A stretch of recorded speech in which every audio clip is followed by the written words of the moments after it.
Good morning, everybody. My name is Alex, Senior Account Executive at GDMFX. Today's highlight, Draghi's speech. But we will start with the North American markets.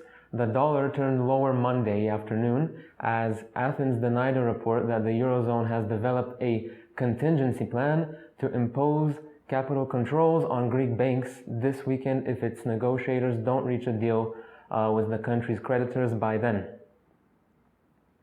The U.S. factory sector, troubled by the strong dollar, global weakness, and lower oil prices, has slipped into a technical recession.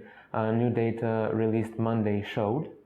The Federal Reserve said Monday that industrial production dropped unexpectedly in May and hasn't increased since November. The data came out 0.5% worse than expected. The housing market index, however, rose 5 points to 59 in June, indicating confidence in the sector. Today, we'll be awaiting the housing starts and the building permits both month on month to confirm this. The Dixie is down to 94.93 from 95.32. All right, on to the EU markets. Draghi said the ECB would continue to extend liquidity to the country's banking sector as long as Greek banks are solvent and have sufficient collateral. Draghi also emphasized that a final decision on whether to conclude an agreement with Greece lies entirely with the Eurozone finance ministers and their bosses in the Eurozone national governments. Hence, this is a political decision that will have to be taken by elected policymakers, not by central bankers. He also commented that he believes the economy is slowly back on track as GDP will start to gradually increase and go all the way up to 2% by 2017. The Eurozone's trade surplus widened in April as imports fell, but the growth of exports slowed. The Swiss retail sales came out 4.4% higher than previous.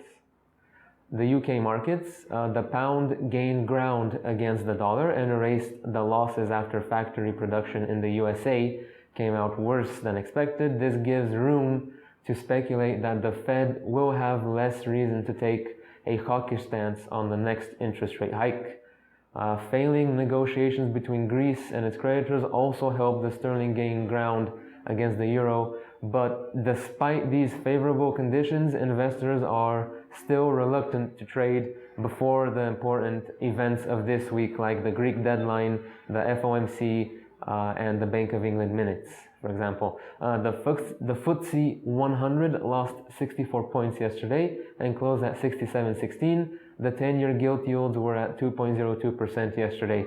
Today, we expect the consumer price index month on month and year on year to come out. Onto the Asian markets, it was a slower trading day in the Asian markets, so we'll be waiting for today's import, export, and trade balance data from Japan. Alright, and the last sector for today is commodities. Gold had a range of $18, trading at $11.8425 now. Silver had a range of 32 cents at 16.05 now. Crude oil had almost a $1.20 range at 60.13 now, and natural gas is trading at $2.89 at the moment with a range of 14 cents.